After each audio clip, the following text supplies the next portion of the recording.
Godzilla is one of the longest lasting film franchises out there. Crossing over into Japan's animation industry was an inevitability. What I did not expect was Ice Godzilla fighting a transforming train mecha piloted by Hatsune Miku. This is real, but unfortunately not what we're talking about today. Something a little less stupid, but nonetheless interesting, is the straight-to-Netflix trilogy of animated Godzilla films. To make a long fucking story short, Toho opened an animation studio. In a bit of a marketing move, execs decided making a trilogy of animated films starring their biggest IP would be a great way to showcase the studio's talent. Although this film has some capitalist roots, I don't mean to imply that this is a soulless film.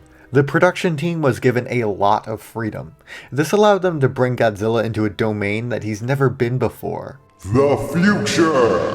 This all resulted in what has been the most unique and divisive films in the whole series. And that's right, I said films plural, because this is part 1 of a 3-part series where we look at this trilogy as a whole. Without further ado, this is Godzilla, Planet of the Monsters.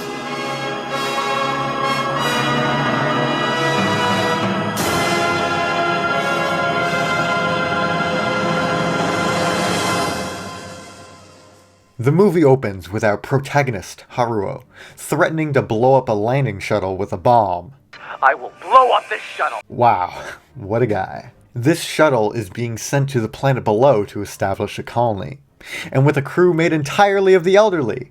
I mean, come on, Haruo. Yeah, they may be old farts, but that's no reason to stop them. See, look at them go. They're doing... Oh, shit! I guess you were right. Narrated title sequence! Okay, are you ready to be bombarded with exposition? I'll try to make it as quick as possible. Earth became overrun with giant monsters, especially Godzilla. Eventually, humans just gave up and decided to ditch Earth in this big-ass spaceship and head to the nearest inhabitable planet. Hence the planet the old people just died on. After 22 years adrift, resources have run thin, with a total population of only 4,000. The opening sequence also contains a single, I repeat, single line of dialogue, which is very important information that is absolutely required if you wish to have any idea what the fuck is happening in this series. Along with the humans, there are 2 alien species who at different points in the past assimilated into human society. The elf-looking people called the Exif and the Biswaludo,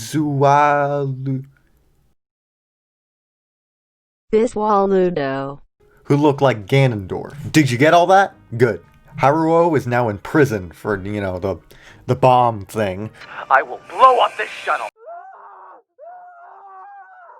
Some days you just can't get rid of a bomb. When Metphies comes to hand him some important documents. Also, these cool hand computer things are awesome. I want one of those. It's here that we establish how Haruo is driven by his hatred for Godzilla, since it forced humanity away from Earth. And, Godzilla killed his parents.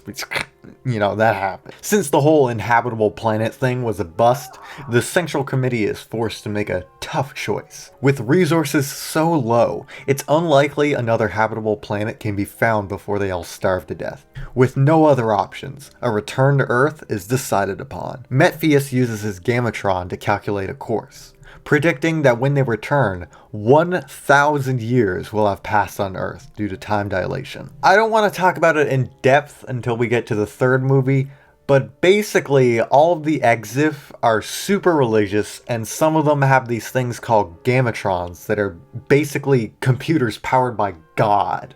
That's actually how they describe them. Like I said, none of this really matters until you get to the 3rd movie, so I'll just leave it at that. Oh, this is the first part of the movie that actually feels like I'm watching a Godzilla movie. The music in this movie has got the Godzilla flavor to it. I don't know how to describe it, but you just listen to it and you know that you're in familiar territory. It makes this scene where they jump through subspace so much more impactful. I love it. One of the major criticisms for these films are the insane amount of time with people just talking about stuff. If more scenes like this were in it, I think the reception would have been a lot different. When they arrive on Earth, drones are sent to scout out the planet. I'll give you a guess as to what they find. Is it A, Godzilla, B, 2 Godzillas, or C, 3 Godzillas? I'm fucking with you, they only find one. Some more boring dialogue, and somehow Metphies has convinced the Central Committee to let Haruo out of jail so that he can enact his crazy plan to kill Godzilla. This is what Haruo needed those special documents for. In summary, Godzilla has a force field.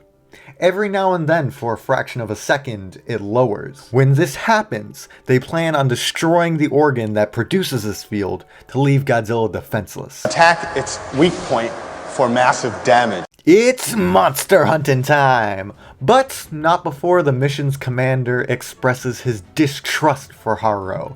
Which, I mean, you know, he kinda got a point. I will blow up this shuttle. Haruo hasn't exactly been the most reasonable up until now. It will be okay, as long as we have the hero that will guide them. Didn't take you for a Leland fanboy. Well, the one I put my hope in is you. Metphies really sounds like he's hitting on Haruo. They land, but there's claw marks on the ship! Oh no! What mystery! So for absolutely no fucking reason except plot convenience, this biologist, who's only now being mentioned, wants to take a group to go look at plants or something. Accompanying Haruo and the biologist will be a childhood friend of Haruo's. You know, I forgot this was an anime for a minute. I genuinely did! But then you just had to do it to me, didn't ya? Okay. Here's a part of the movie that really makes no sense. Don't touch it! Depending on the area, it can be sharp as a blade. We have no idea what would happen if your suit were to tear. What? How does that make any sense? First of all, I don't care how hard or sharp that plant is, no way you're snapping metal on it that easily. Second, what's your step? Bitch, the bottoms of your shoes should be shredded. And third, this is the only time in the whole series that they mention this. The rest of the time, people are walking, crawling, and running without a care in the world. This movie is picking a fight with me. I can feel it! Put 'em up! There is a good character building scene between Haruo and Hooters over here. She brings up that the Central Committee might have planted bombs on that shuttle to guarantee that it would blow up, but Haruo asserts that the committee isn't that cold-blooded. He may be a Godzilla-hating lunatic, but at least he has morals. Then they go saying this just to piss me off even further. Ruins? But they couldn't have lasted 10,000 years. But we don't have time to talk about that. It's Dragon Time!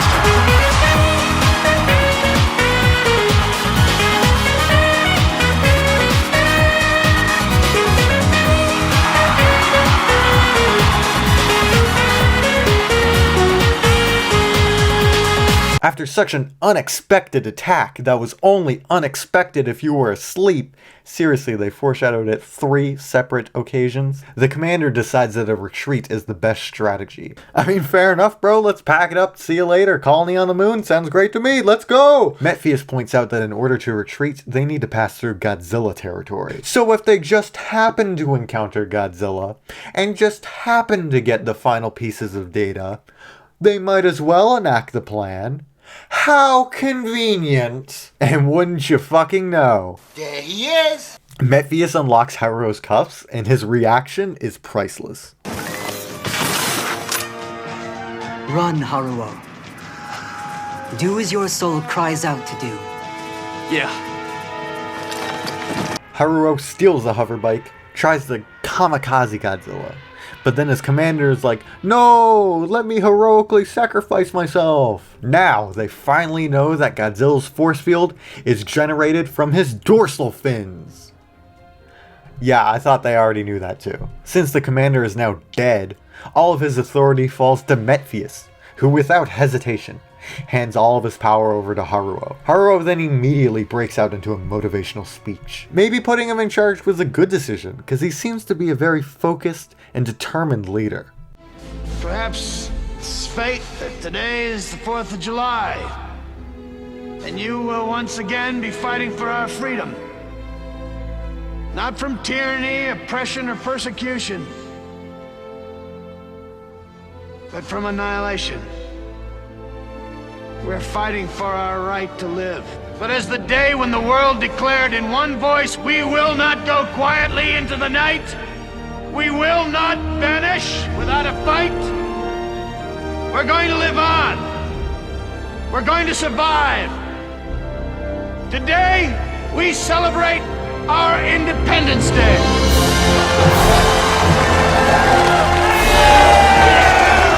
We are finally at the climax of the movie, so allow me to explain Haruo's master plan to you. They'll use the hover bikes to lure Godzilla into the valley, then detonate explosives to create a landslide. After he's trapped, they'll get him to use his force field, and when it drops for that moment, they'll fire artillery to his dorsal plates. Before he has time to regenerate them, a bunch of power suits will jump on him and stab him with EMPs that will overload his electromagnets, and it's bye-bye Godzilla. It's a good thing that this plan includes sweet drifts.